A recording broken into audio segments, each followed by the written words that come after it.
वेद के ना होने के कारण ही सभी देवगण दुर्बल और क्षीण पड़ते जा रहे हैं। अब केवल माँ ही दुर्गमासुर का वध कर सकती है। किंतु क्या गणेश?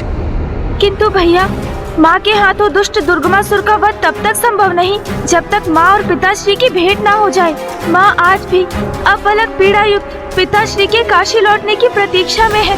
भैया, हमारे लिए भी ये एक कड़ी परीक्षा का समय है, क्योंकि अब हमें केवल ऋषि जैगिश्वे की मुक्ति का ही नहीं, वरन माँ और पिताश्री के शीघ्र मिलन के लिए प्रयास तीव्र करना होगा। तभी माँ की पीड़ा भी दूर होगी और इस पीड़ा के अंत से ही सृष्टि पर छाई दुर्गमासुर नामक संकट का भी अंत संभव हो पाएगा। भैया, ज्ञात नहीं इस अंतराल दुष्ट दुर्गमासुर की अगली योजना क्या हो, इसलिए अब शीघ्र अतिशीघ्र माँ और पिताश्री का मिलन अति आवश्यक हो गया है। भैया, अब जो भी करना है अति शीघ्र करना होगा, अन्यथा शीघ्र ही वेदों के न रहने का सृष्टि पर दुष्प्रभाव पड़ना आरंभ हो जाएगा। वेद विहीन होकर संसार मंत्रोच्चारण भूल जाएगा। पूजा पाठ, यज्ञ आदि की धार्मिक क्रियाएं थम जाएंगी। मनुष्य धर्म पथ से भटक जाएगा। निरंतर हराश होगा देवताओं की शक्ति में। दुराचार, अनाचार, अज्ञानता, अन्य आसुरी आचरण में वृद्धि होगी। देवता बलहीन होने के कारण अच्छाई की रक्षा करने में असमर्थ होंगे। इसीलिए समस्त संसार में अधर्म रूपी बुराई का ही बोलबाला होगा। और दुर्बलता के कारण सभी देवगण अपना अपना दायित्व निभाने में असमर्थ होंगे। देवराज इंद्र का वर्षा और बवंडर से नियंत्रण खो जाएगा। अग्नि, वायु और जल तीनों तत्वों से अपना नियंत्रण खो देंगे। सभी देवताओं की शक्तियां निरंतर क्षीण होती जाएंगी। सृष्टि संकट में आ जाएगी।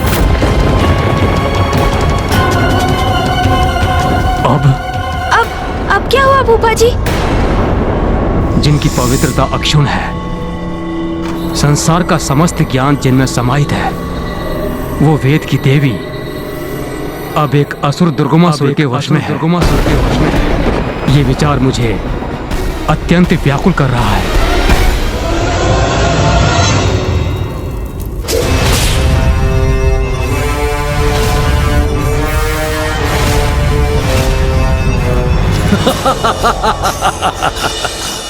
दुर्गमासुर की युक्ति का तोड़ निकालना अत्यंत दुर्गम है, क्योंकि ज्ञान की सरिता और वेद की देवी पर अब मेरा अधिकार है, दुर्गमासुर का अधिकार है।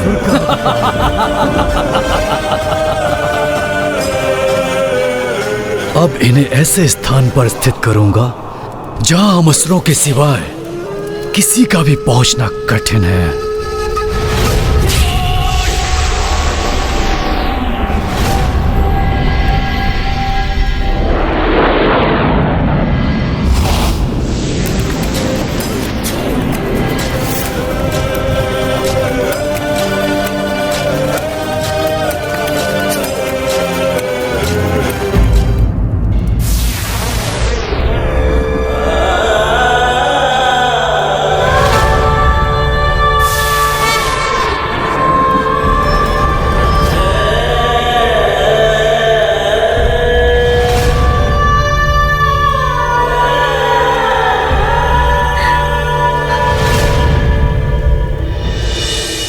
फूफा जी, आपके समान मैं भी चिंतित और व्यथित हूँ।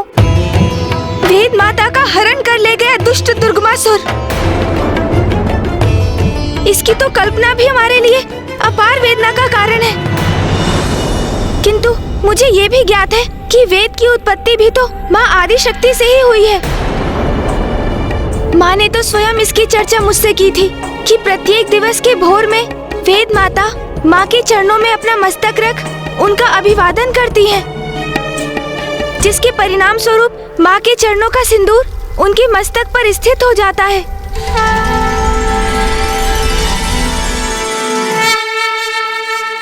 अवश्य वेद माता भी अपनी सुरक्षा के लिए माँ से गुहार कर रही होंगी। माता, इस सृष्टि की रक्षा के लिए मुझे ससुर से मुक्त कराइए माता।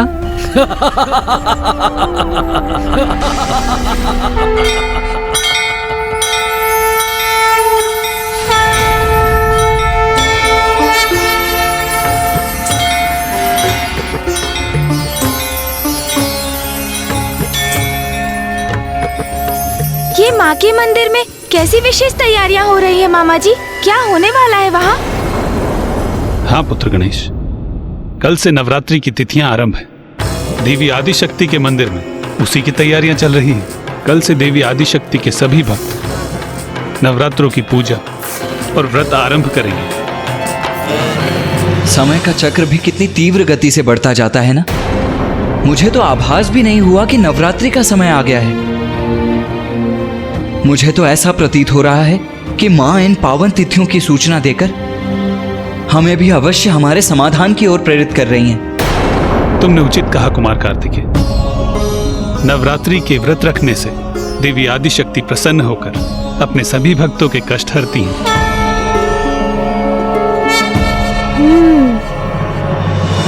और हमारे संकटों का निवारण तो माँ के द्वारा ही संभव है, इसलिए हम भी नवरात्रि के व्रत और पूजन करेंगे।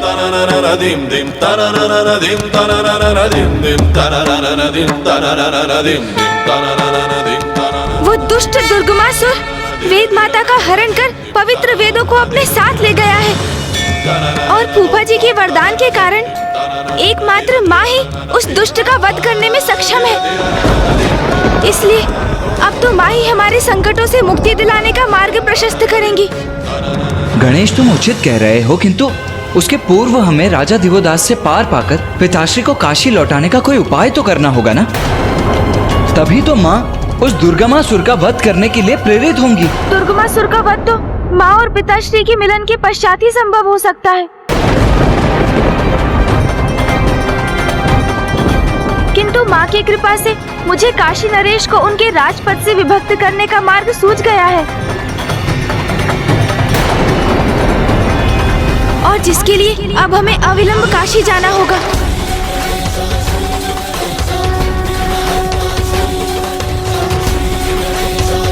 गणेश जी, भले ही इस अवस्था में तो हम युद्ध नहीं कर पाएंगे और संकट के समय में हमको योगदान न करें, ये सर्वथा अनुचित होगा। सहायता तो आप सभी देवता करेंगे इंद्रदेव, किंतु युद्ध करके नहीं, माता के नवरात्रि का व्रत रख के।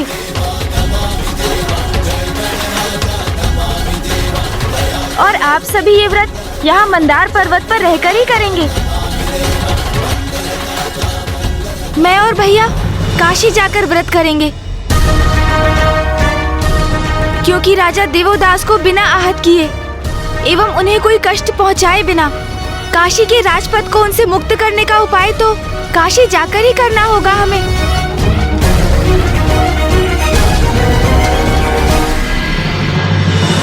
कितना बड़ा और दुर्भाग्यपूर्ण परिवर्तन आ गया है तुम्हारे वैभव में।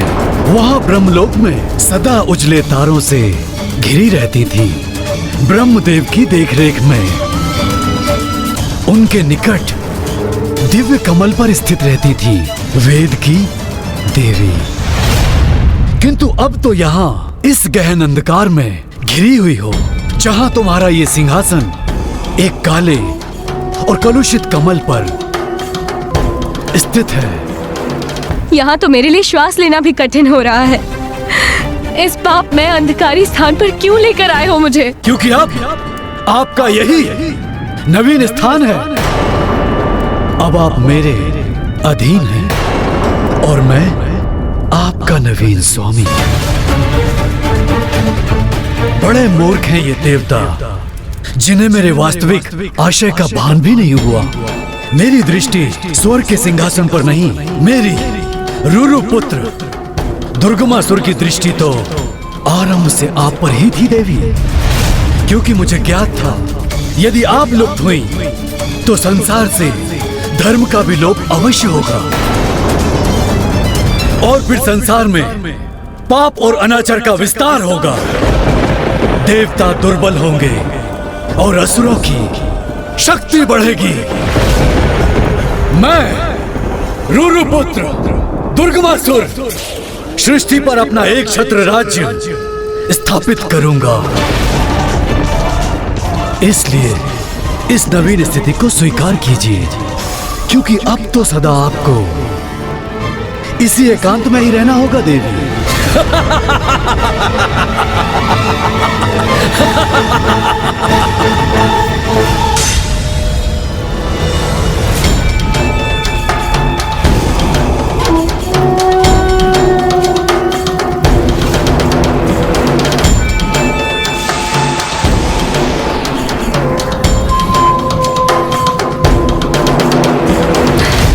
माँ आदिशक्ति, रक्षा कीजिए माता, रक्षा कीजिए।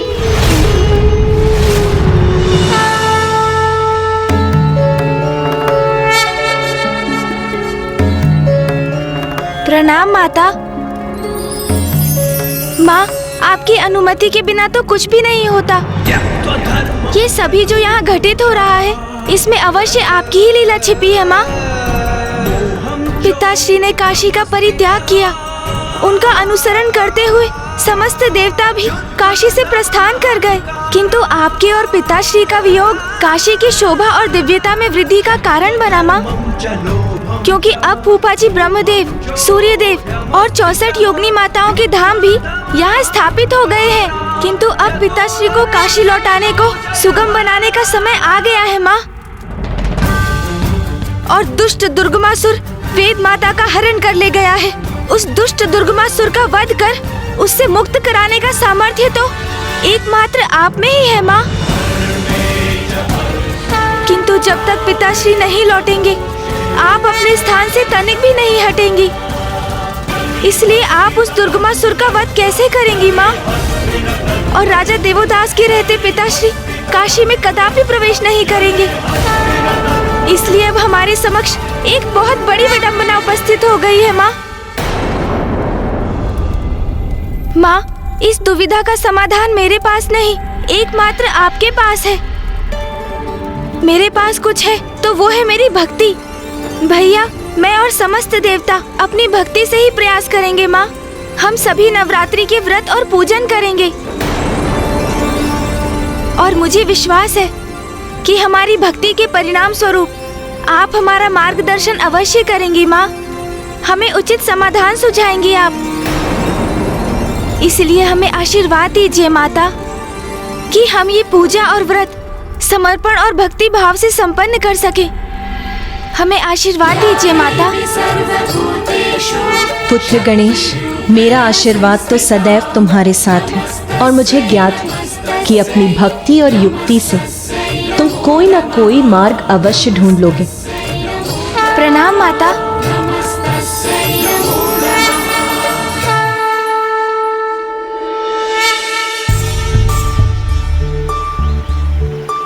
गणेश, क्या तुम इसीलिए काशी आना चाहते थे कि हम अपना व्रत और पूजन यहाँ माँ गंगा के पावन घाट पर कर सकें? नहीं भैया। तो फिर यहाँ काशी आने की क्या आवश्यकता थी? हम अपना पूजन वहाँ देवताओं के साथ मंदार पर्वत पर भी तो कर सकते थे। भैया, संसार के प्रत्येक प्राणी का कार्य समय निर्धारित है और यही व्यवस्था मनुष्यों में भी है। भले ही राजा देवोदास काशी के एक धर्मनिष्ठ और कर्तव्यपरायण राजा रहे हो, किंतु अब उनके भी संसार से मोह माया के त्याग करने का समय आ गया है और अब उनके जीवन का जो पड़ाव निर्धारित है वो है वानप्रस्थ आश्रम। यही सत्य है उनके जीवन का और यही बात राजा देवोदास को समझाना अति आवश्यक है, जिसके लिए हमारा काशी आगमन हुआ भैया। इसलिए हमारी पूजा का उचित स्थान है राजा देवोदास का राजभवन। काशी नरेश राजा दिवोदास के राजभवन में? किंतु कैसे गणेश? भैया, हमें किसी प्रकार राजा दिवोदास को नवरात्रि के व्रत और पूजन के लिए सहमत करना होगा, क्योंकि माँ की भक्ति में लीन होकर ही तो उन्हें भान होगा कि माँ और पिताश्री एक दूसरे के पूरक हैं। उन्हें एक दूसरे से दूर करने का अर्थ है उन्हें पीड़ा पहुँचाना और सृष्टि में असंतुलन उत्पन्न करना। उचित है गणेश, किंतु गणेश, हम राजा दिवोदास के भवन में जाकर उनसे व्रत और पूजन करने के लिए तो नहीं कह सकते ना? हाँ भैया, यही मैं भी सोच रहा हूँ कि राजा दिवोदास के राजभवन में प्रवेश करने का क्या उपाय है। कृपया इसे स्वीकार कीजिए ऋषिवर। आप भी लीजिए।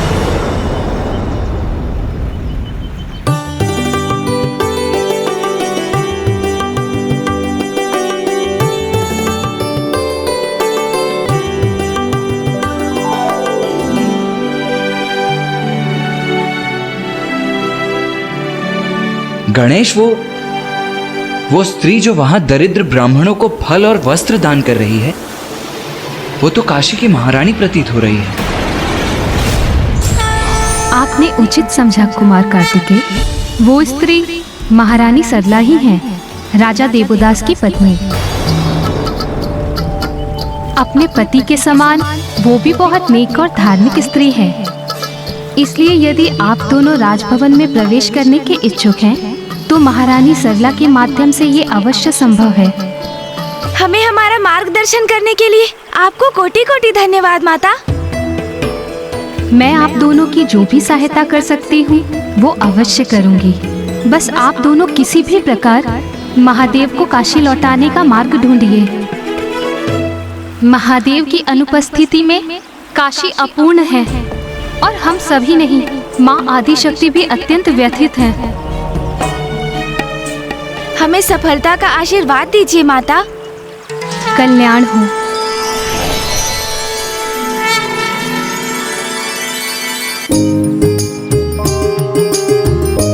भैया, मुझे एक युक्ति सूझी है।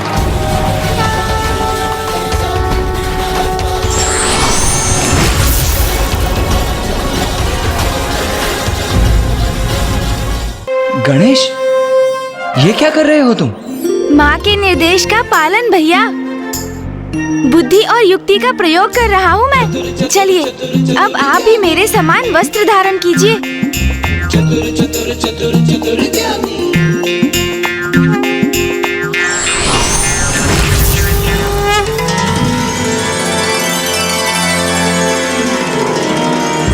गणेश, वेशभूषा तो हमने धारण कर ली, किंतु अब राजा दिवोदास के भवन में प्रवेश कैसे करेंगे? मेरे पास उसके लिए एक योजना है भैया, बस आपको उसका अनुसरण करना होगा। तुमने तो मात्र भिन्न वस्त्र धारण किए हैं, भिन्न भेष कहाँ धारण किया है? हो तो तुम अब भी गणेश ही ना? भैया, आप प्रश्न बहुत करते हैं। आपको तो मैं अपने स्वाभाविक रूप में ही दिखाई दूंगा, किंतु अन्य सभी को मैं गणेश नहीं, एक साधारण ब्राह्मण बालक ही प्रतीत होऊंगा। आइए, मैं आपको अभी दिखाता हूँ।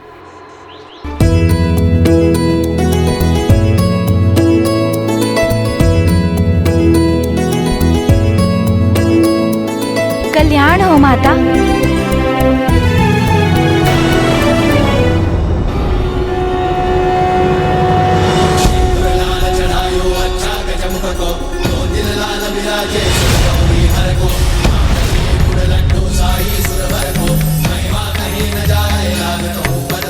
प्रणाम ब्राह्मण देवता। कल्याण हो माता।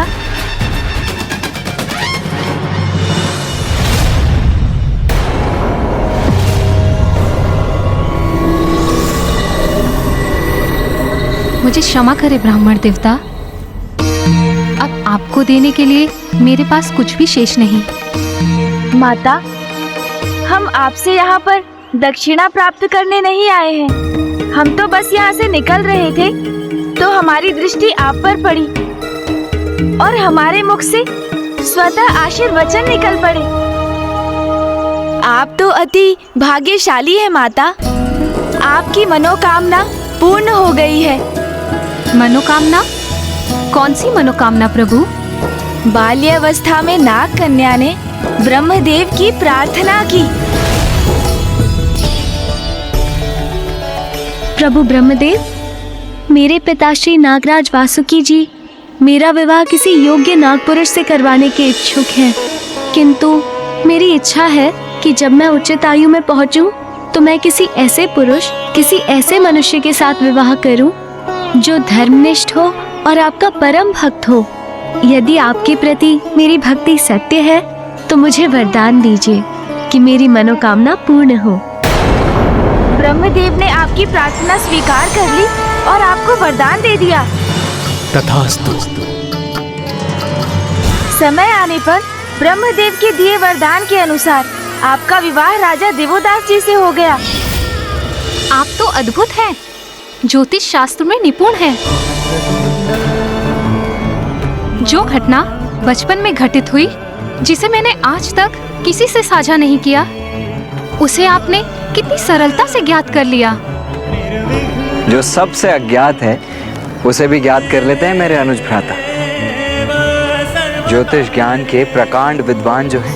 आप जैसे विद्वान के काशी आगमन से काशी धन्य हुई, किंतु आपका उचित सम्मान तो मैं राजभवन में ही कर सकती हूँ। आप हमारे साथ चले विप्रवर। मेरे पतिदेव को भी विद्वानों का स्वागत करने में बहुत आनंद का अनुभव होता है। कृपा कर हमें भी अपनी सेवा का अवसर दीजिए। अवश्य महारानी, हम आपका आतिथ्य स्वीकार करते हैं। राजा देवोदास, आप स्वयं को प्रभावित होने से नहीं रोक पाएंगे। आपने पिताश्री को काशी से दूर कर माँ को कितनी पीड़ा पहुँचाई है। इस भूल का आभास आपको अब होगा, जब मैं आपको माँ के 9 रूपों की संपूर्ण कथा सुनाऊंगा।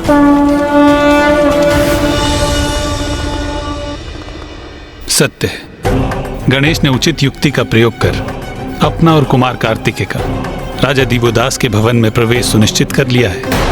हाँ नारायण, गणेश तो स्वयं परम ब्रह्म है।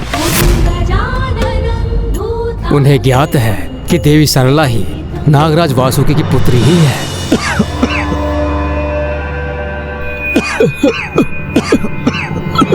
नारायण, गणेश जी और कुमार कार्तिकेय राजा दिवोदास के भवन में पहुंच तो गए, किंतु वो नवरात्रि के व्रत के लिए उन्हें सहमत कैसे कर पाएंगे?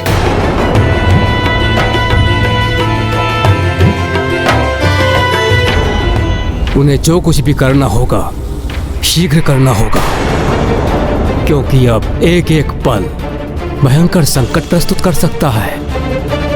वेद में ही ज्ञान का संचय है, और जब संसार से ज्ञान ही लुप्त हो जाए तो अज्ञानता का प्रसार होता है, और ऐसी अवस्था में पृथ्वीवासी 6 पाप लोभ, मोह, माया, काम, क्रोध और अहंकार के वश में आ जाते हैं।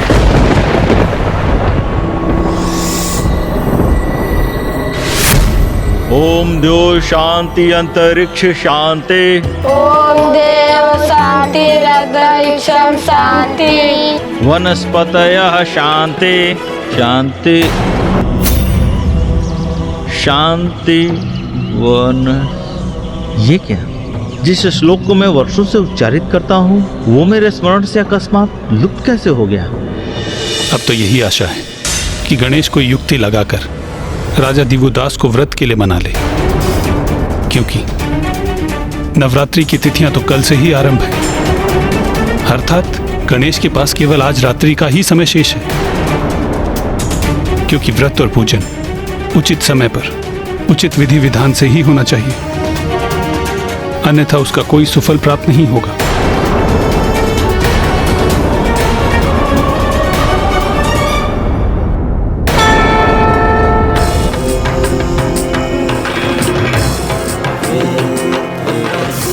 जिनका व्यक्तित्व ऐसी अद्भुत दिव्यता से परिपूर्ण हो, ऐसे ब्राह्मण बालकों के दर्शन करने का सौभाग्य तो मुझे पूर्व में कभी प्राप्त नहीं हुआ।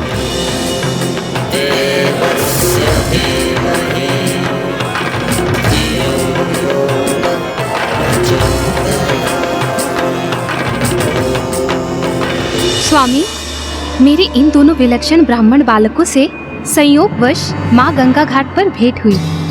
दोनों अत्यंत ही विद्वान हैं और आज ही यात्रा करते करते काशी में प्रवेश किया है इन्होंने। विप्रगण, हमें अपना परिचय देने की कृपा करें। प्रणाम महाराज दिवोदास, मेरा नाम गुणेश है। और मैं इनका अग्रज कृतेश। आपका हमारी काशी नगरी में और मेरे राजभवन में स्वागत है।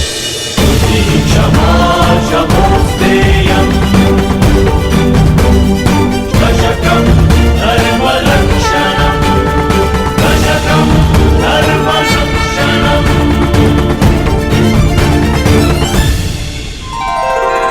वैसे विद्वान के दर्शन को ही श्रेष्ठ माना गया है, किंतु यदि आप मुझे ज्ञान रस के पान की अनुमति दें तो मेरा परम सौभाग्य होगा। ब्राह्मण देवता, मेरे स्वामी को भी उनके कुछ अतीत के बारे में बताइए ना। अवश्य माता।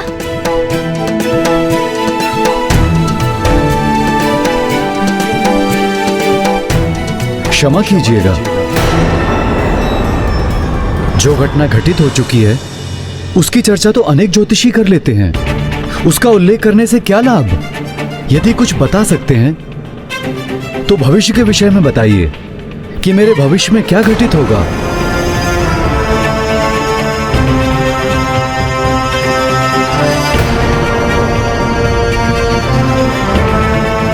महाराज दिवोदास, मैं तो आपको आपके भविष्य से परिचित करवा सकता हूँ, किंतु क्या आप में इतना सामर्थ्य है कि आप मेरे वचन सुन सकेंगे?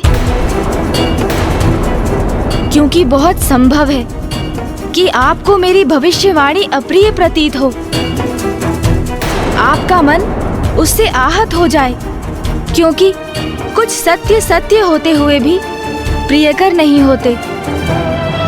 ब्राह्मण देवता, मैं सदैव धर्म का पालन करता हूँ, और जो धर्मनिष्ठ होते हैं उनकी तो सत्य में भी अपार निष्ठा होती है। इसलिए जो कहना चाहते हैं निसंकोच कहें। एक बार पुनः विचार कर लीजिए महाराज। मैं आपसे पुनः निवेदन कर रहा हूँ, आप जो कहना चाहते हैं निसंकोच होकर कहें।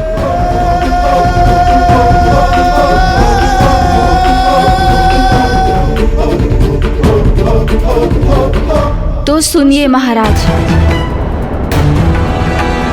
सत्य तो ये है कि संसार में जिसका भी आगमन होता है उसे विदा भी लेनी होती है। यही सृष्टि का नियम है। हमें बचपन में जिससे लगाव होता है, जिन्हें हम अपने संबंधी मानते हैं, वो भी एक दिवस पराये हो जाते हैं। आप क्या कहने का प्रयास कर रहे हैं ब्राह्मण देवता?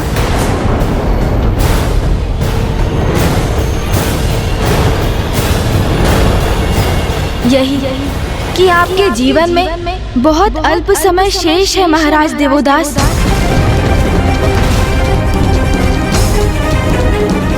मात्र 10 दिवस की अवधि के पश्चात काल आपकी आत्मा को आपकी देह से विलग कर अपने साथ ले जाएगा।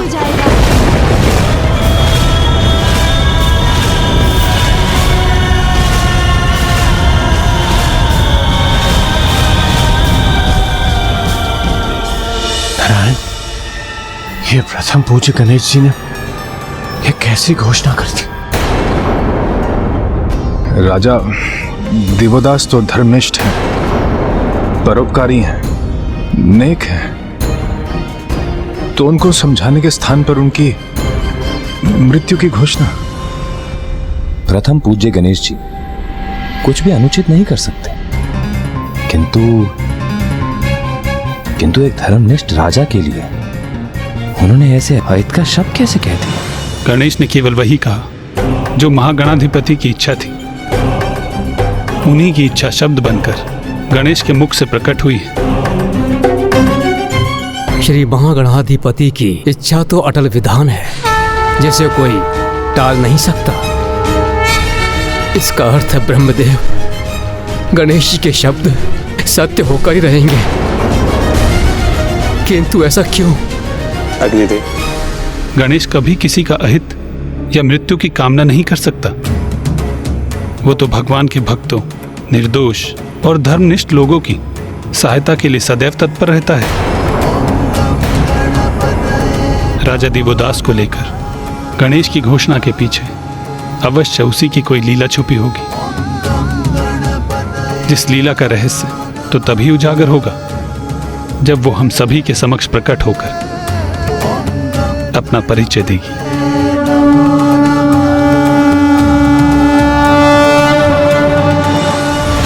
बस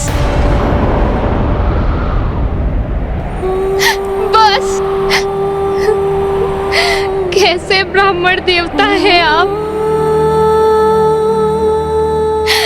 आपके मुख से ऐसे अशुभ शब्द कैसे प्रवाहित हो सकते हैं? मैंने आपको अतिथि रूप में स्वीकार कर अपने निवास में आमंत्रित किया। मेरे स्वामी और मैंने आपका आदर और सत्कार किया और आप मेरे ही सुहाग के उजड़ने की भविष्यवाणी कर रहे हैं।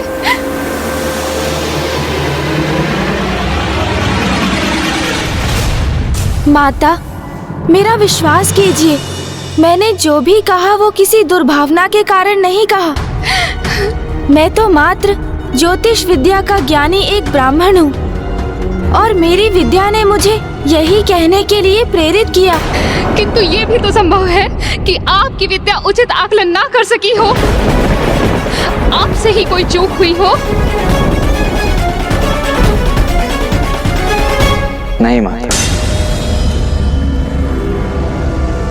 गुणेश की गणना में कभी कोई चूक नहीं होती, इसीलिए उसने आपको पूर्व में ही सचेत किया था कि जो वो कहने जा रहे हैं कदाचित उसका श्रवण आपके लिए असहनीय हो। किंतु माता, आप इतनी व्याकुल क्यों हो रही हैं? मृत्यु तो संसार का अंतिम सत्य है। अवधि 10 दिवस की हो अथवा 1 वर्ष की, प्रत्येक जीव के जीवन काल का अंत तो एक ना एक दिवस तो होना ही है। और मृत्यु, माता, मृत्यु तो मात्र इस नश्वर शरीर की ही होती है। आत्मा तो अजर अमर है, जो संसार में कर्म करने आती है और आयु पूर्ण होते ही वो इस नश्वर शरीर का परित्याग करने पर विवश हो जाती है और अपने जीवन में जिन भी कर्मों का संचय वो आत्मा करती है वही उसके साथ जाते हैं। किंतु बस सरला,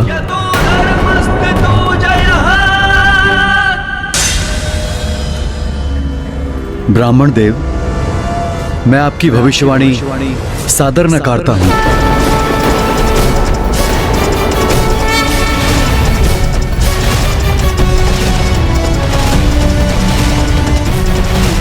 मेरा जीवन अब मात्र 10 दिवसों के लिए ही शेष है।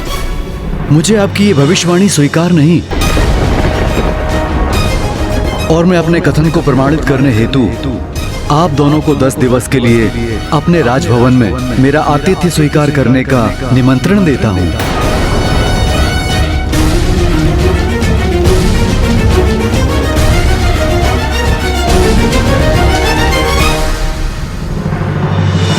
मुझे क्षमा करें राजन, किंतु हम आपका निमंत्रण स्वीकार नहीं कर सकते। ये गणेश जी क्या कर रहे हैं? वो राजा दिवोदास के निमंत्रण को अस्वीकार क्यों कर रहे हैं?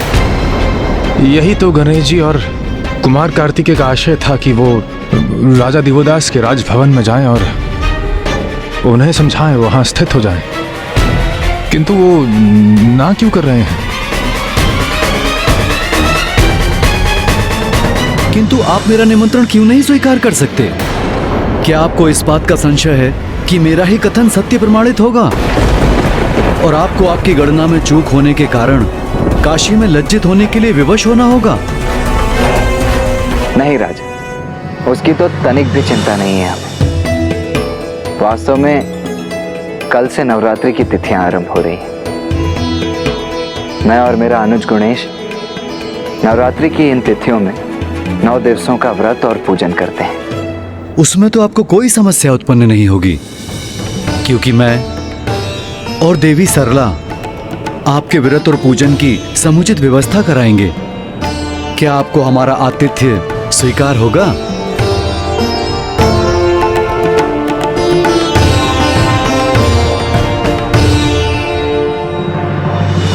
नहीं राजन, हमें तब भी आपका निमंत्रण अस्वीकार ही करना होगा। हम यहाँ पर व्रत और पूजन नहीं कर सकते। किंतु क्यों नहीं ब्राह्मण देवता? आप यहाँ पूजन क्यों नहीं करेंगे?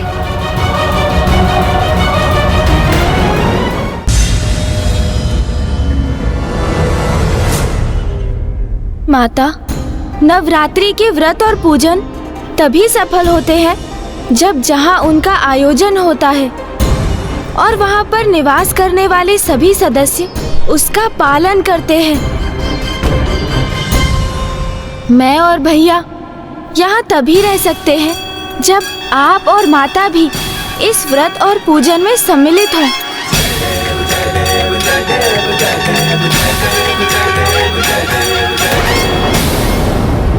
किंतु मैं और गुणेश आपको ये व्रत रखने के लिए विवश तो नहीं कर सकते।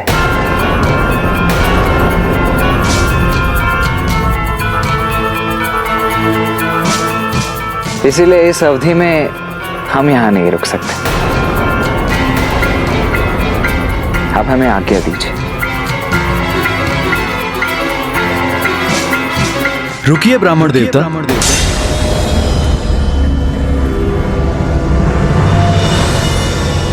अतिथियों की इच्छा हमें शिरोधार्य है।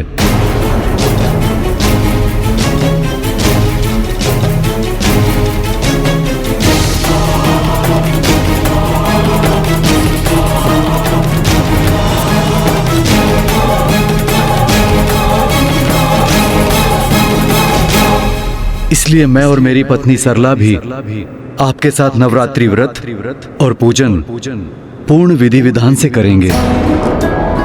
ये तो अति उत्तम होगा। इस प्रकार तो ये 9 दिवस बड़ी सहजता से व्यतीत होंगे। और इसके उपरांत आपके भविष्यवाणी की भी परख हो जाएगी। तो उचित है महाराज। कल से व्रत और पूजन के साथ हम आपको माँ के 9 रूपों की कथा भी सुनाएंगे। किंतु ब्राह्मण देवता, हमें व्रत रखने के लिए 9 रूपों की कथा सुनने की क्या आवश्यकता है? क्योंकि जैसे जैसे आप प्रत्येक कथा सुनेंगे तो आपको स्वयं अपने प्रश्नों के उत्तर प्राप्त हो जाएंगे और आपको ये भी ज्ञात हो जाएगा कि क्यों शेष है 10 दिवस आपका जीवन। क्या आप अपने जीवन के इस सत्य को स्वीकार कर सकेंगे? उचित है ब्राह्मण देवता। हमें आपकी भविष्यवाणी पर विश्वास हो अथवा नहीं, हम आपकी दिव्यता का मान अवश्य रखेंगे और आपकी आज्ञा अनुसार हम इस पूजन की समस्त व्यवस्था करेंगे और आपके आदेशों का पालन करेंगे। माता, महाराज, देवी की स्थापना कल प्रातः होगी। अब हमारी आपसे भेंट कल भोर में ही होगी।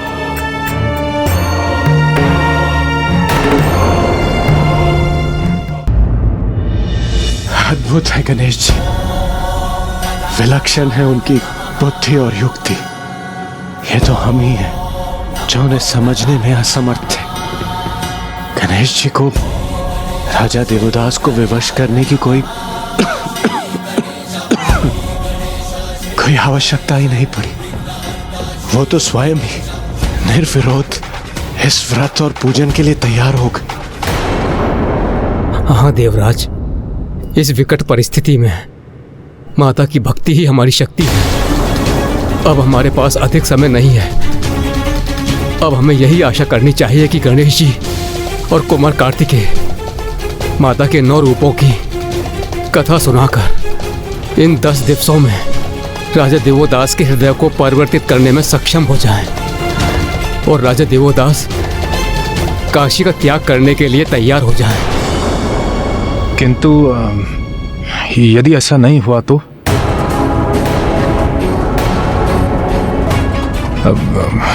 यदि दुर्गमासुर और भी कोई नीचता कर गया तो?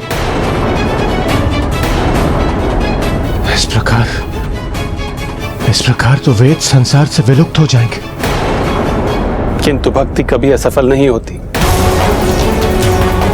मुझे पूर्ण विश्वास है कि गणेश अवश्य कोई न कोई युक्ति लगाकर राजा देवदास का हृदय परिवर्तन करके अपने प्रयोजन को सिद्ध कर लेगा। हमें भी गणेश जी के सुझाव के अनुसार कल दिवस से ही व्रत और पूजन आरंभ करना चाहिए, क्योंकि मुझे आभास हो रहा है वेद की देवी अपार कष्ट में है।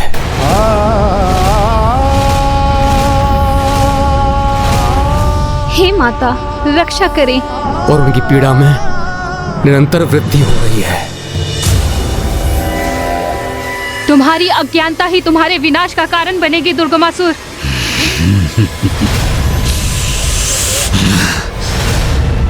देवी, व्यर्थ है ज्ञान और उसकी महिमा का बखान। वेद की देवी ज्ञान झुक गया मेरे बल के समक्ष। और देखो, मैं ब्रह्मलोक में प्रवेश कर तुम्हारा हरण कर लाया।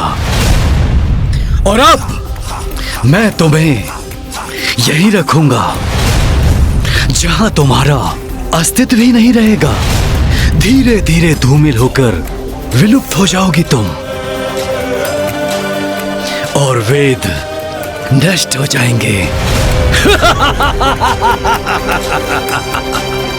वेद नष्ट हो जाएंगे। मूर्ख असुर, यदि वेद नहीं रहे तो संसार से ज्ञान विलुप्त हो जाएगा।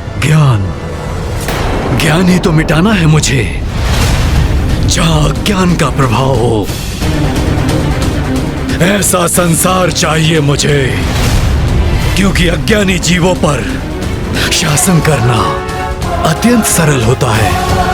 इतना भी नहीं जानती ज्ञान के भंडार की देवी, वेद की देवी।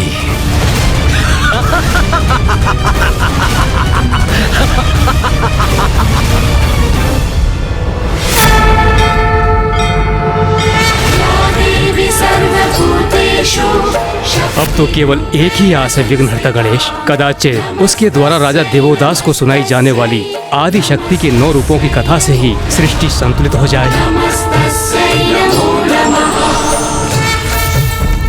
देवोदास जी, माता, अब हम माता नव दुर्गा का पूजन आरंभ करेंगे। सर्वप्रथम हम कलश की स्थापना करेंगे।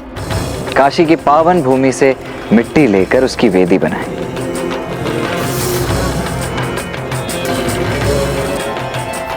और उसमें जौ रोपकर उस पर स्वर्ण, तांबे अथवा मिट्टी का ही कलश स्थापित करें।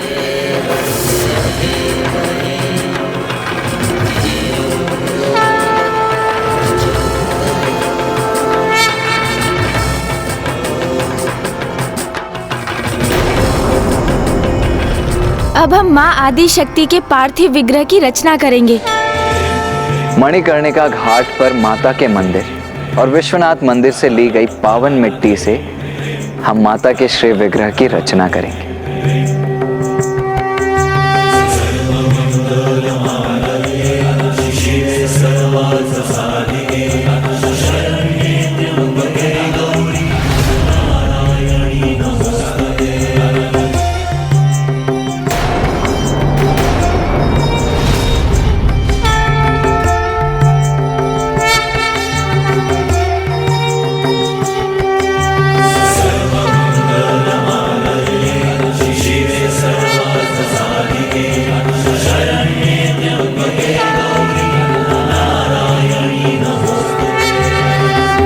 अब अन्य सभी तैयारियां होने के पश्चात हम सर्वप्रथम प्रथम पूज्य गणेश जी की पूजा करेंगे।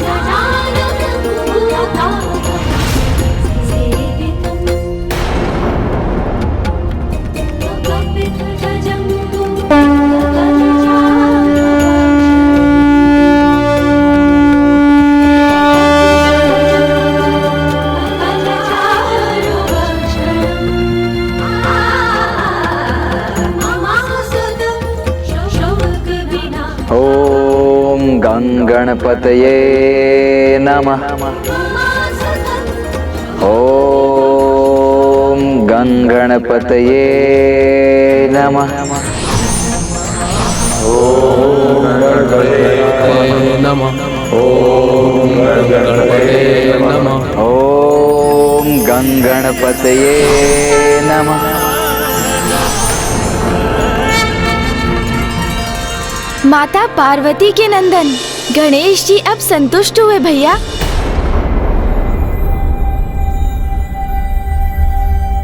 गणेश जी संतुष्ट हो गए? ये आपको कैसे ज्ञात हुआ? बस ज्ञात हो गया मुझे। माता के साथ नवग्रह और षोडश मातृकाओं की भी पूजा की जाती है, किंतु सर्वप्रथम माता आदि शक्ति की स्वरूप माने जाने वाली कुमारी कन्याओं का भी पूजन अनिवार्य है। ये कन्याएं 4 वर्ष की आयु से लेकर 10 वर्ष की आयु की होनी चाहिए, क्योंकि ये मान्यता है इसी आयु की कन्याओं में शक्ति रूपिणी माता आदि शक्ति का वास होता है। तो क्या हम कन्याओं का पूजन करेंगे? हाँ महाराज, इन 9 तिथियों में प्रत्येक तिथि पर हम एक कन्या का पूजन करेंगे। ये तो अति उत्तम है, क्योंकि नारी ही समाज की शक्ति का आधार है।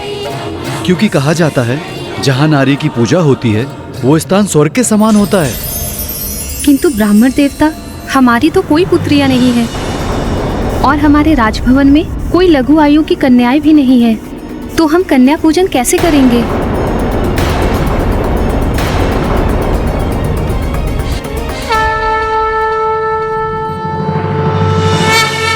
माता, हमें आशीर्वाद दीजिए कि हम नवरात्रि की प्रथम तिथि पर किशोरी पूजन करने में समर्थ हों। अवश्य पुत्र।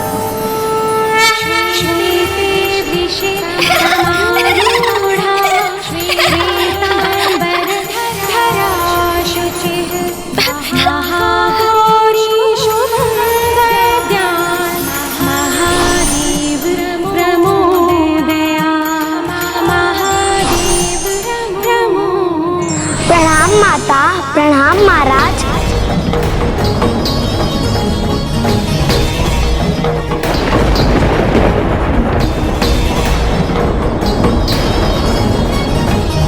प्रणाम ब्राह्मण देवगण।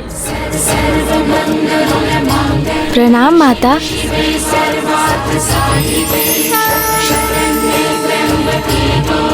प्रणाम माँ।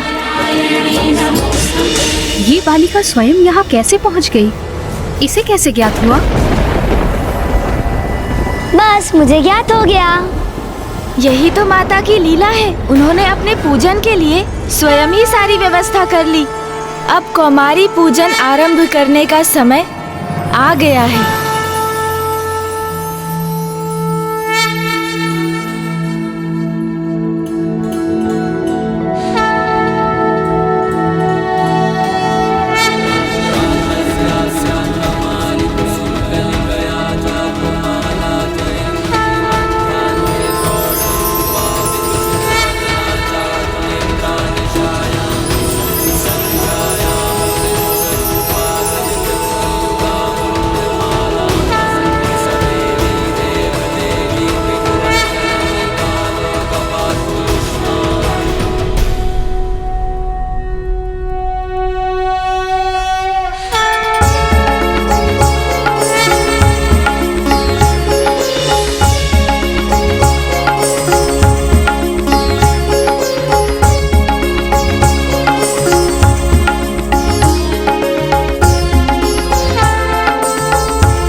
धन्यवाद माता।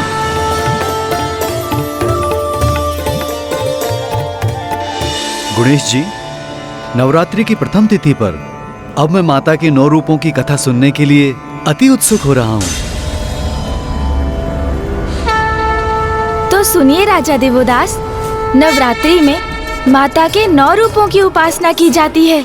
प्रत्येक दिवस माँ की ही एक स्वरूप की पूजा की जाती है, जिन्हें हम माँ शैलपुत्री, ब्रह्मचारिणी, चंद्रघंटा, कुष्मांडा, स्कंद माता, कात्यायनी, कालरात्रि, महागौरी और सिद्धिदात्री के नामों से जानते हैं।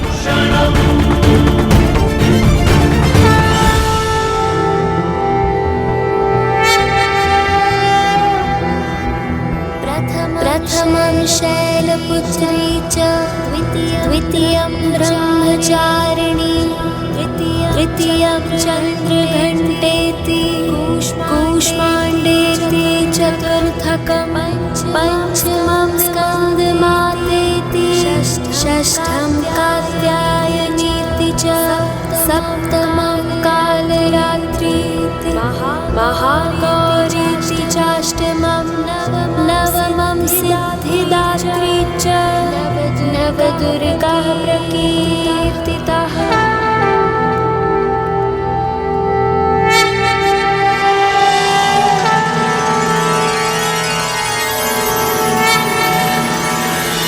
आज नवरात्रि के प्रथम दिवस पर हम माँ के शैलपुत्री स्वरूप का पूजन करेंगे और उनकी कथा भी सुनेंगे। अवश्य ब्राह्मण देवता, किंतु उसके पूर्व ये भी बताने की कृपा करें कि माँ किसकी प्रतीक हैं? अति उत्तम प्रश्न किया है आपने महाराज दिवोदास। माँ तो वो शक्ति है, प्रकृति है, जिन्होंने महादेव के संयोग से इस संसार को जन्म दिया है।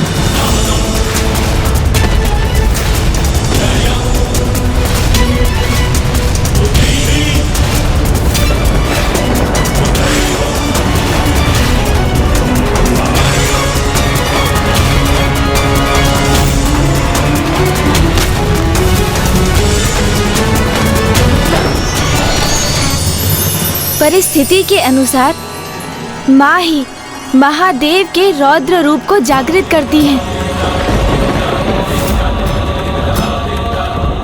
और फिर वो ही उनको उनके रौद्र रूप से शिव में परिवर्तित करती हैं। अर्थात ये समझने के लिए अब मैं आपको माता की प्रथम रूप माँ शैलपुत्री की कथा सुनाऊंगा, क्योंकि कोई भी व्रत और पूजन तभी पूर्ण होते हैं जब उनके पीछे की कथा का स्मरण किया जाए।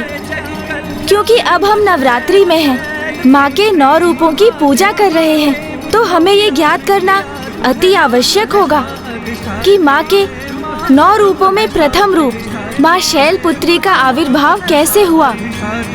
तो ये कथा तब आरंभ हुई जब माता प्रजापति दक्ष की पुत्री थी और वो देवी सती रूप में प्रकट भी हुई थी और वो महादेव की पत्नी भी बनी थी।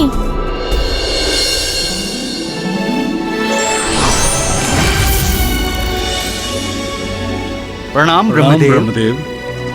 प्रणाम नारायण। मैं भृगु ऋषि संपूर्ण सभा की ओर से करबद्ध हो आपका स्वागत करता हूँ। प्रणाम ऋषि भृगु। प्रणाम ऋषि भृगु। प्रणाम ऋषि वशिष्ठ।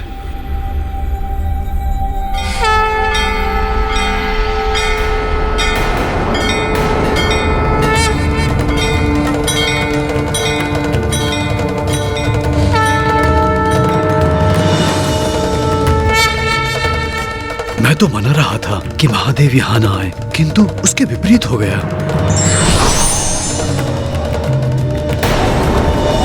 कहीं इनका यहाँ अकस्मात आना किसी नवीन संकट व अनिष्ट का कोई कारण न बन जाए।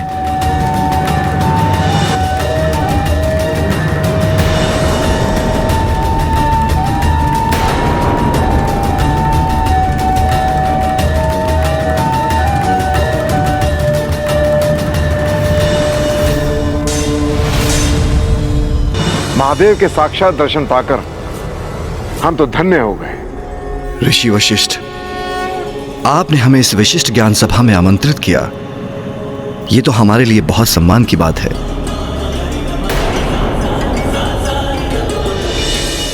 ज्ञान एक उत्तम उत्ताद समाज का आधार होता है। मेरी मान्यता है कि वास्तव में ज्ञानी वो है जिसे तत्व ज्ञान हो। तत्व ज्ञान अर्थात ईश्वर की पहचान। ये तो हमारे वेद शास्त्रों में भी लिखा गया है कि तत्व ज्ञान होने पर कि योगी को आत्मबोध होता है, जिसके परिणाम स्वरूप वो परमात्मा से एकीकार होता है। किंतु जो ईश्वर को न जानता है, न पहचानता है और न स्वीकार करता है और अपने ज्ञान पर अहंकार करता है, उस ज्ञान के आवरण से ढके अज्ञानी का अहंकार सदैव उसके पतन का कारण बनता है। धन्यवाद महादेव।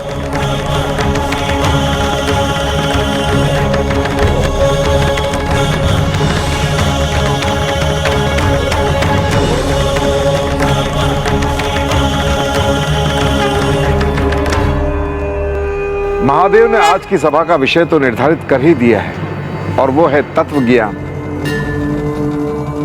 ब्रह्मदेव, आप भी इस पे प्रकाश डालने की कृपा करें। प्रजापति दक्ष, जिन्हें ब्रह्मदेव ने ब्रह्मांड के अधिपति के पद पर स्थापित किया है, पधार रहे हैं।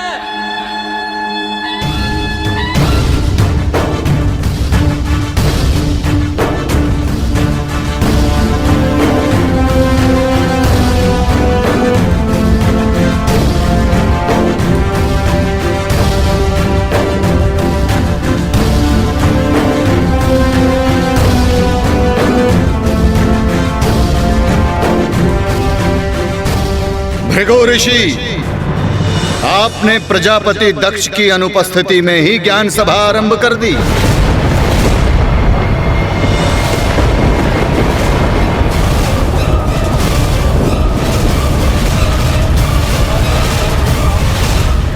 कदाचित भूलवश आपने मुझे इस ज्ञान सभा में आमंत्रित कर दिया, जहां मुझे नहीं आना चाहिए था। ऋषिवर, ये क्या कह रहे हैं प्रजापति दक्ष? उचित ही कह रहा हूं ऋषिवर। जहां अघोरी और गण उपस्थित हों, वहां ज्ञान साधना कैसी? ये आप क्या कह रहे हैं प्रजापति दक्ष? महादेव तो ज्ञान और प्रकाश की प्रकाष्ठा है। अच्छा ऋषि वशिष्ठ, यदि ये इतने ही बड़े ज्ञानी हैं, तो इन्हें यह भी ज्ञात होना चाहिए कि जब प्रजापति दक्ष ने यहां प्रवेश किया, तो इन्हें खड़े होकर उनका अभिनंदन करना चाहिए, परंतु ये अपने स्थान से खड़े भी नहीं थे।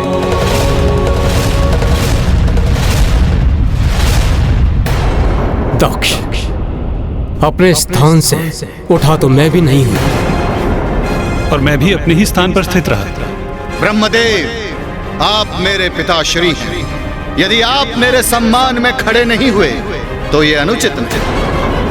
और नारायण, नारायण तो मेरे आराध्य हैं, उनका सम्मान करना मेरा कर्तव्य है, परंतु इन अघोरी का नहीं। तो फिर महादेव भी तो तुम्हारे ही जमाता हैं। उस दुर्भाग्यपूर्ण सत्य का स्मरण मुझे मत कराइए पिताश्री। ये मेरे पुत्री के पति अवश्य हो सकते हैं, परंतु मैंने इन्हें कभी अपने जमाता के रूप में स्वीकार नहीं किया। छलपूर्वक मेरे परिवार में प्रवेश कर मेरी पुत्री से विवाह किया, तो क्या ये मुझसे समानता के अधिकारी हैं? कदापि नहीं।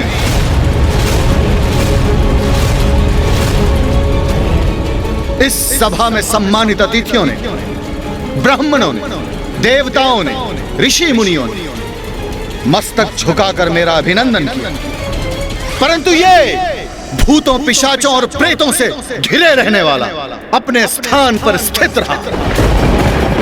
और तो और अपने नेत्र बंद कर ध्यान करने का ऐसा ढोंग कर रहे हैं जैसे इनसे बड़ा ईश्वर पूरे संसार में कोई ना हो।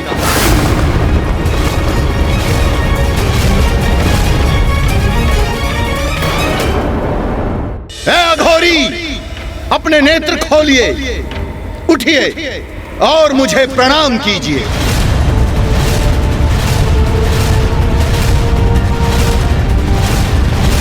मेरी पुत्री से विवाह किया, इसका अर्थ यह नहीं कि आपको मैं कोई विशेष अधिकार दूंगा। शमशान में निवास करने वाले इन निर्लज को मेरे समक्ष स्थान ग्रहण कर स्थित रहने में लज्जा नहीं आती? प्रजापति होने के नाते मुझे इन्हें इनकी इस उदंडता का दंड तो अवश्य देना होगा।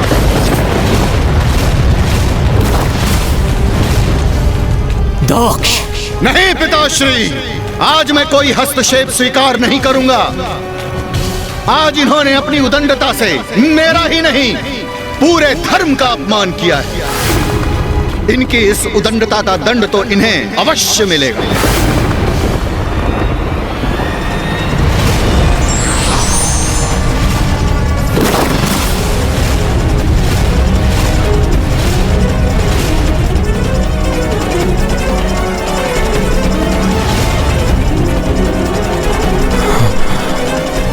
ये श्राप के भागी हैं। मैं इन कुलहीन, कुसंस्कारी, दुष्ट प्रवृत्तिधारी शमशान में निवास करने वाले को श्राप देता हूँ, श्राप देता हूँ। देवताओं के साथ प्राप्त होने वाले यज्ञ के भविष्य के भाग से भी ये वंचित रहेंगे। प्राप्त होने वाले यज्ञ के भविष्य के भाग से भी ये वंचित रहेंगे।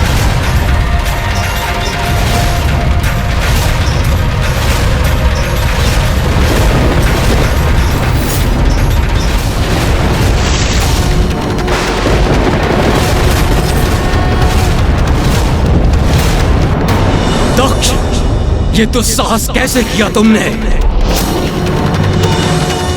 अनर्थ, घोर अनर्थ किया है तुमने। कैसे मूर्ख हैं आप, जो समस्त वेदों के आधार हैं।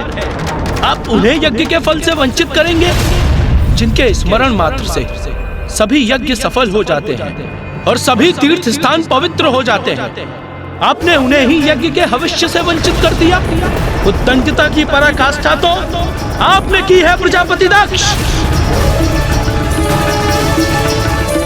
क्षमा कीजिएगा ब्रह्मदेव, किंतु आपने किस मूर्ख अज्ञानी को प्रजापति के पद पर स्थित कर दिया, जिन्हें शिव का, उनकी महिमा का परिचय ही नहीं है।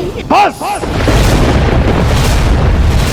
घृणा है मुझे उस स्थान से और उस स्थान पर जाने से जहां तुम्हारे अन्यगण और तुम्हारा यह अघोरी स्वामी उपस्थित हो। जैसे स्वामी है वैसे ही उसके गण अभद्र, असभ्य, अहंकारी हैं। जाओ, मैं तुम सभी को श्राप देता हूं। तुम सभी वेद से बहिष्कृत रहोगे, वेद के मार्ग से भ्रष्ट और ऋषि मुनियों द्वारा त्यागे जाओगे। तुम सभी हड्डियों का आभूषण धारण कर मदिरा पान में व्यस्त रहो। ये सभी गणों को मेरा श्राप है।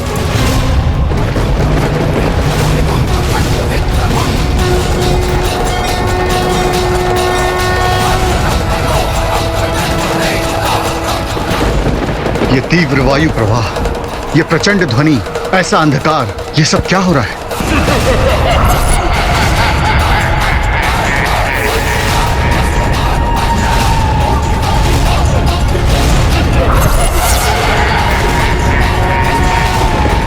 दुष्ट दक्ष प्रजापति, आपने आज सिद्ध कर दिया कि आपको शिव तत्व का लेश मात्र भी ज्ञान नहीं है। प्रजापति दक्ष, मैं आपको श्राप देता हूँ कि आपके इसी अहंकार के कारण एक दिवस ऐसा भी होगा कि आपके शरीर पर आपका शीश नहीं, अज का शीश होगा, अज का शीश होगा, अज का शीश होगा, अज का शीश होगा, अज का शीश होगा।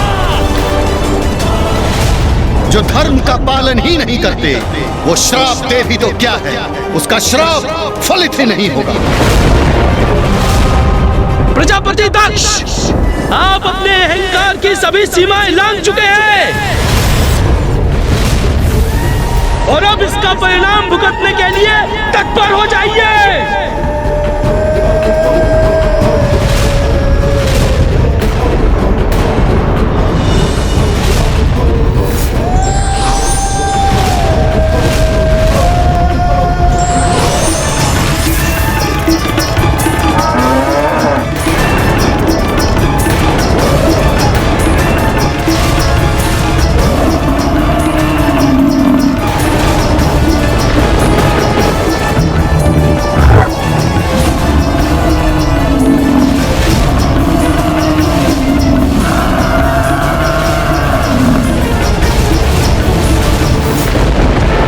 नंदे, नंदे, नंदे।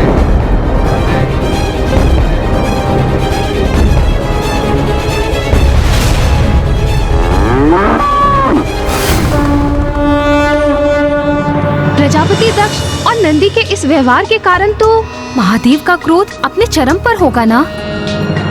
फिर क्या हुआ ब्राह्मण देवता? महादेव तो स्वयं परम ब्रह्म है, अनादि हैं, अनंत हैं और किसी भी शाप से परे। इसलिए जो उनका है, कोई शाप देकर उस वस्तु आदि से उन्हें कैसे वंचित कर सकता है? आपके इन्हीं प्रश्नों का उत्तर देने के लिए ही तो हम यहाँ आए हैं महाराज दिवोदास। सत्य तो ये है कि आपको पिताश्री की महिमा और उनके विषय में सब कुछ ज्ञात होते हुए भी आपने उन्हें उनकी काशी और हमारी माता से दूर कर दिया। माता, यही तो विडंबना है कि कभी कभी ऐसे महाज्ञानी व्यक्ति भी भूल कर बैठते हैं, जैसे दक्ष प्रजापति ने की।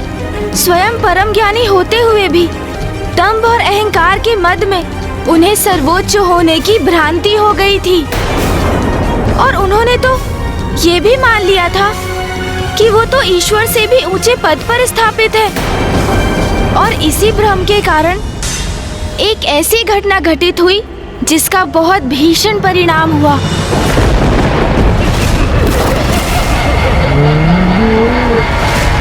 शांत हो जाओ सभी।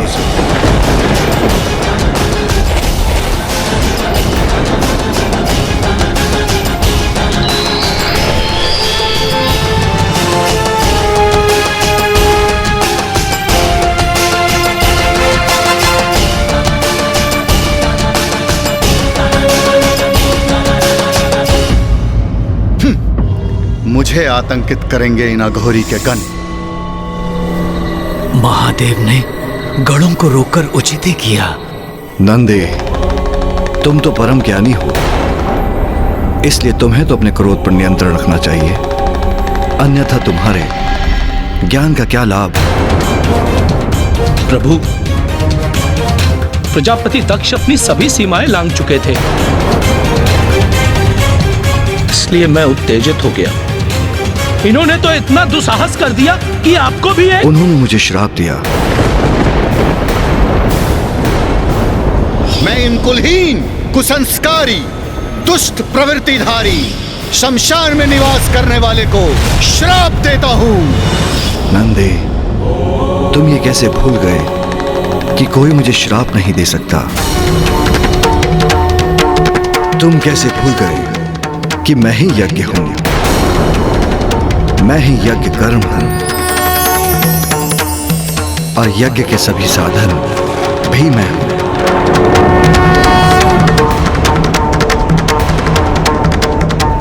यज्ञ की आत्मा भी मैं हूं, यज्ञ प्राण यजमान भी मैं हूं।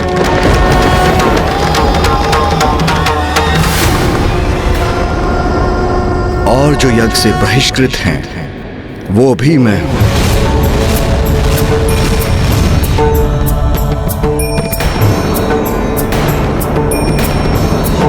फिर ये कौन? तुम कौन? वास्तव में मैं ही सब हूं।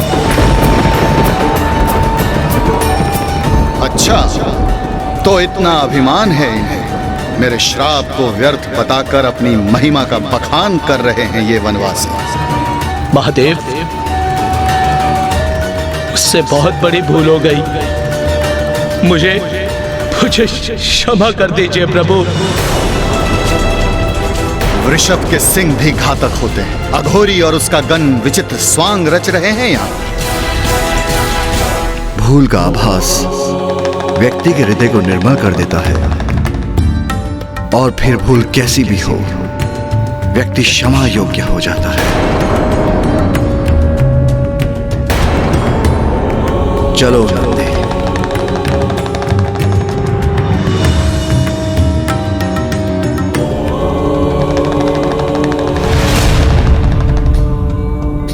अद्भुत! महादेव ने क्रोधित हुए बिना संसार का सबसे गुण रहस्य इतने सरल शब्दों में समझा दिया। तो क्या प्रजापति दक्ष उनके संदेश को समझ सके? नहीं माता, कुछ नहीं समझे।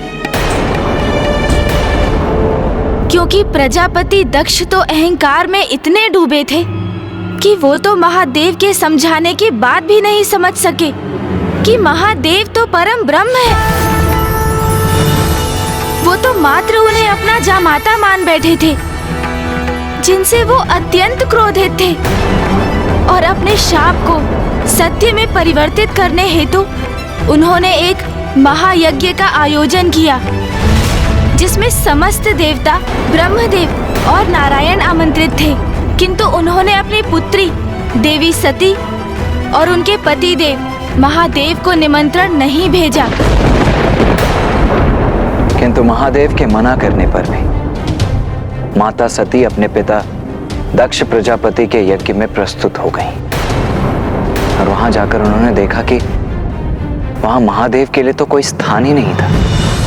और जब उन्होंने अपने पिता से इस पर प्रश्न किया तो प्रजापति दक्ष ने महादेव का घोर अपमान किया। जिसे सदैव भूत प्रेत पिशाचों से घिरे रहना प्रिय हो, वो मंगलकारी कैसे हो सकता है? अरे वो तो अमंगलकारी है, वो अकुलीन उदंड है, जिसे स्वच्छता का रत्ती भर भी ज्ञान नहीं। तुम मुझे उसे इस महायज्ञ में आमंत्रित करने के लिए कह रही हो। अरे उसे इस महायज्ञ में तो क्या, मैं किसी यज्ञ में आमंत्रित नहीं करूंगा। माता उस यज्ञ में गई ही क्यों जहाँ वो आमंत्रित ही नहीं थी? माता, यही तो प्रभु की महालीला है। नंदी जी ने जो शाप प्रजापति दक्ष को दिया था उसे तो पूर्ण होना ही था ना। मैं आपको श्राप देता हूँ कि आपके इसी अहंकार के कारण एक दिवस ऐसा भी होगा कि आपके शरीर पर आपका शीश नहीं, अज का शीश होगा। तो ये घटना उसी का निमित्त बनी। माता सती समझ चुकी थी कि एकमात्र प्रभु रौद्र रूप में ही दक्ष एवं उनके सहयोगियों का अहंकार मिटा सकते हैं और महादेव का रुद्र रूप जागृत करने हेतु माता ने उसी महायज्ञ में स्वयं का दाह कर दिया। हे योगाग्नि, प्रकट हुई और अपने में समा के भस्म कर दीजिए मुझे।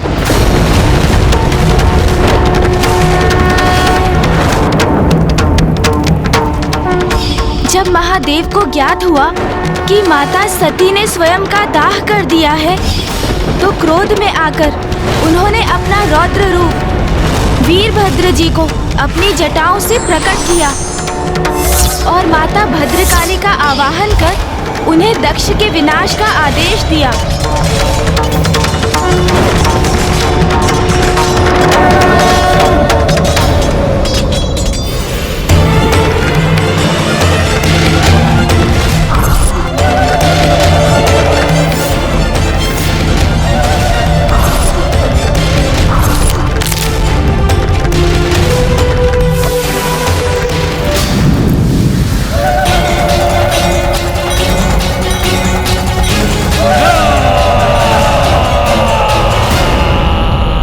वहां अपनी संहार लीला के उपरांत वीरभद्र और माता भद्रकाली ने दक्ष प्रजापति के राजभवन से प्रस्थान कर दिया।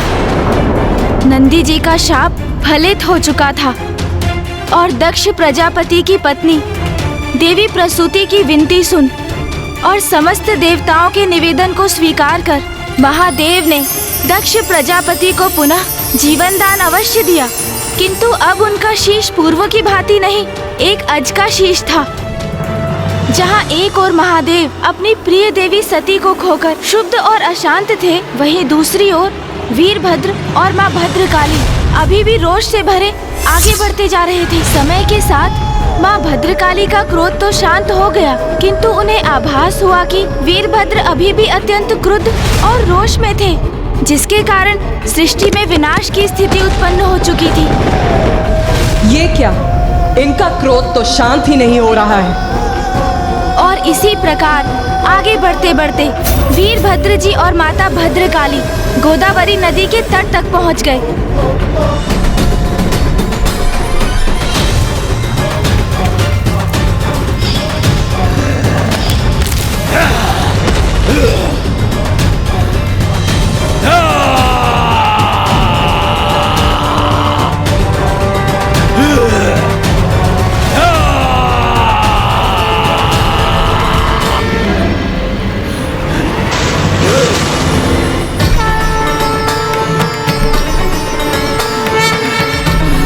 देवी सती के देहावसान के पश्चात महादेव से उनके विलग होने के कारण ही वीरभद्र जी अत्यंत शांत और कुपित हो उठे थे और रोष से भरकर उनका अशांत मन सृष्टि में चारों ओर प्रलय मचा रहा था।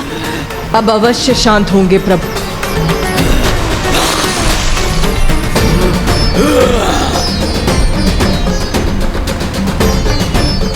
व्यर्थ है ये मेरा प्रयास। रक्त रंजित है मेरा तन, क्रोधित है मेरा मन, और वो ऐसे शांत नहीं होगा।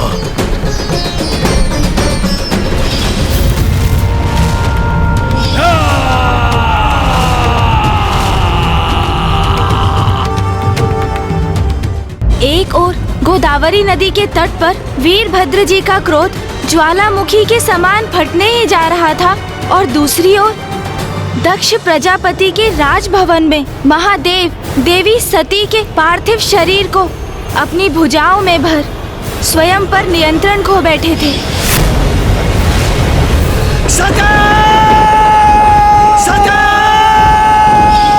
और उसके उपरांत आरंभ हुआ विनाश का तांडव। एक और वीरभद्र जी का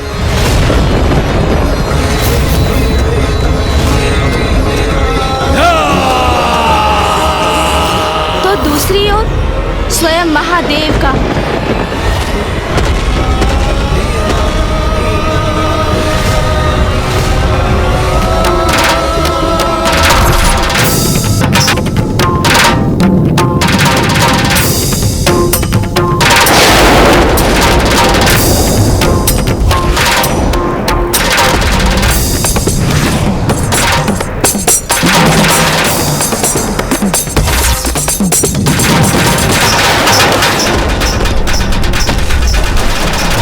वीरभद्र जी और महादेव के तांडव से सृष्टि में सर्वनाश की स्थिति उत्पन्न हो गई थी, और माता भद्रकाली को ज्ञात था कि वीरभद्र जी का तांडव रोकने के लिए उन्हें ही कुछ करना होगा। तब माता भद्रकाली ने वीरभद्र जी को शांत करने का निश्चय किया।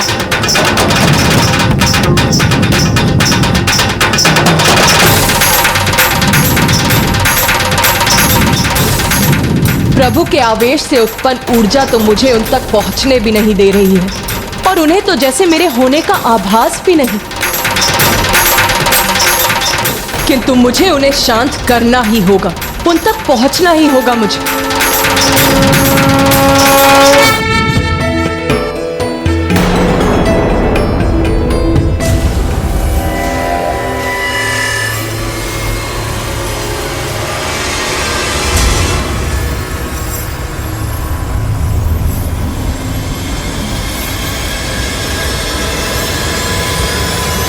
माता भद्रकाली जल में विलीन हो गई, किंतु इससे वीरभद्र जी का क्रोध कैसे शांत होने वाला था?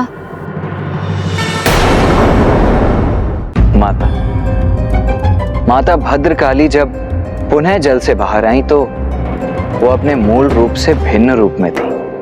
अर्थात ब्राह्मण देवता, क्या था उनका रूप?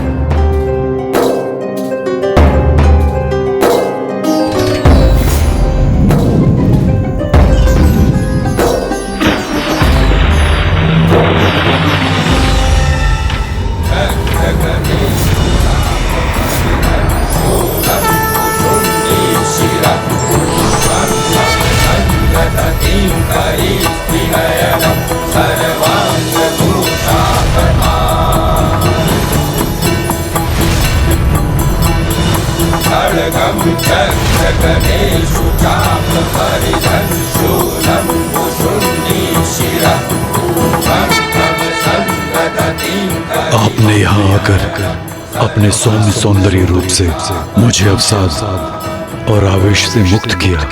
मैं आपका साथ पा सकूं, ये मेरी इच्छा है। कहिए देवी, क्या आप मुझसे विवाह करना स्वीकार करेंगी?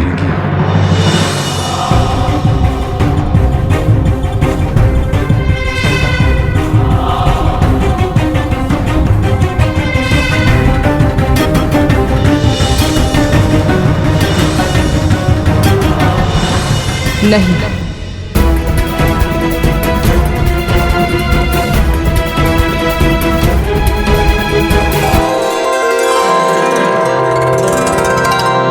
स्वामी, पाणी ग्रहण संस्कार के पूर्व आपको मेरा स्पर्श करने की अनुमति नहीं। अर्थात माता वीरभद्र जी से विवाह के लिए तैयार हो गईं।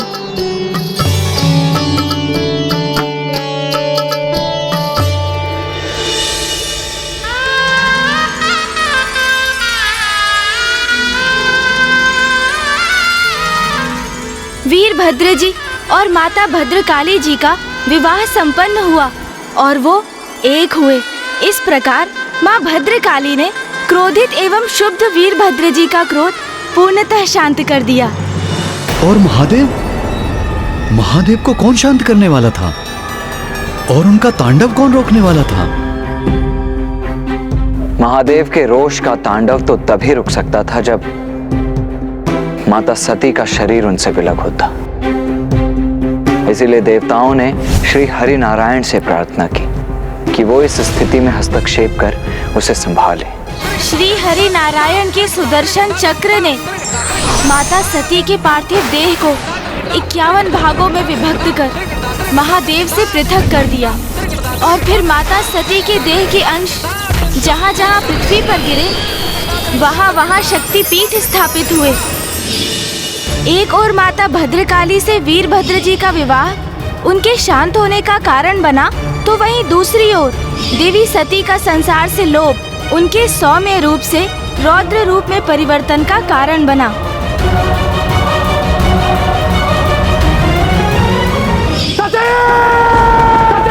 माता सती के देह से विलग हो जाने से भी महादेव सामान्य नहीं थे। वो तो संसार से विरक्त होकर गहन समाधि में प्रवेश कर चुके थे, जो सृष्टि के हित में नहीं था। क्योंकि संसार के हित के लिए महादेव और माता आदि शक्ति का एक साथ रहना तो अनिवार्य है, तभी सृष्टि का संतुलन स्थापित रहता है।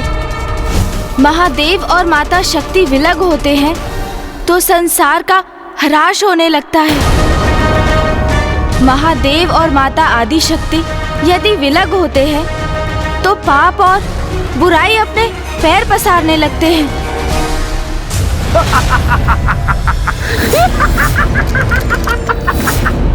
महादेव और माता आदि शक्ति के विलग होने से कभी कुछ भला नहीं हुआ है, ना तब और ना ही कभी और। अनर्थ?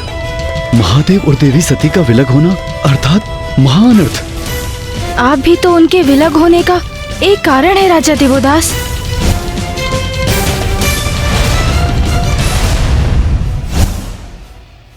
महादेव तो समाधि में चले गए थे, किंतु सती माता तो थी नहीं, तो महादेव को उनकी अवस्था से कौन निकालने वाला था?